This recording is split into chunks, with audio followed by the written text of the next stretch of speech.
Champions ট্রফিতে নিজেদের প্রথম ম্যাচে ভারতের বিপক্ষে মাঠে নামবে বাংলাদেশ। এই ম্যাচ জিতলেই টুর্নামেন্ট নাগালের মধ্যে চলে আসবে বলে মনে করেন উইকেট রক্ষক ব্যাটার জাকের আলী অনেক। একদিকে দরজায় কড়া নাড়ছে চ্যাম্পিয়ন্স ট্রফি। বৈশ্বিক এই টুর্নামেন্টে গ্রুপ পর্বে শক্তিশালী ভারত, পাকিস্তান ও নিউজিল্যান্ডের বিপক্ষে লড়বে বাংলাদেশ। সেমিফাইনালে যেতে হলে অন্তত 2 ম্যাচে জয় পেতে হবে টাইগারদের। তবে সাম্প্রতিক পারফরম্যান্স ও প্রতিপক্ষের শক্তিমত্তার বিচারে সেই পথ সহজ হবে না। এদিকে ক্রিকেট ভিত্তিক ওয়েবসাইট ক্রিকবাজকে জাকের বলেন, আমি আসলে ম্যাচটার দিকে তাকিয়ে আছি। যেহেতু সবচেয়ে বড় ম্যাচটা হবে প্রথমেই, আমি মনে করি এটা আমাদের জন্য ভালো। যদি আমরা ম্যাচটা জিততে পারি তাহলে এটা টুর্নামেন্টকে আমাদের হাতের মুঠোয় নিয়ে আসবে। আইসিসি ইভেন্টে উইকেট তদারকি দায়িত্ব থাকে তাদের হাতেই, তাই কোনো দলই বাড়তি সুবিধা পাবেন না বলে মনে করছেন জাকের। তিনি বলেন, আইসিসি ইভেন্টে সবাই সমান।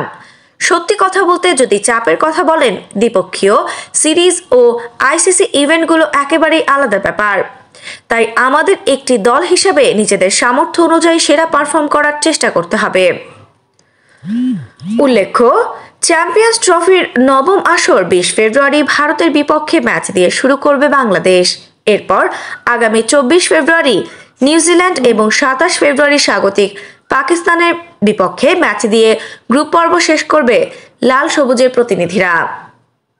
আফসানা নওরিন, বাংলা স্পোর্টস।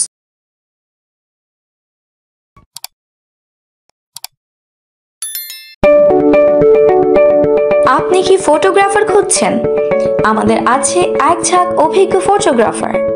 সেই সাথে আমাদের আছে সরকারি ও আন্তর্জাতিক প্রতিষ্ঠানের সাথে কাজ করার এক বিশাল অভিজ্ঞতা। আমরা কর্পোরেট, মডেল, প্রোডাক্ট, ওয়েডিং, জন্মদিন সহ সকল ধরনের স্পোর্টস ফটোগ্রাফি সর্বোচ্চ কম মূল্যে করে থাকি। এছাড়াও আমাদের আছে নিজস্ব স্টুডিও। তাই আপনার ফটোগ্রাফি যে কোনো সেবা নিতে আমাদের সাথে আজই যোগাযোগ করুন।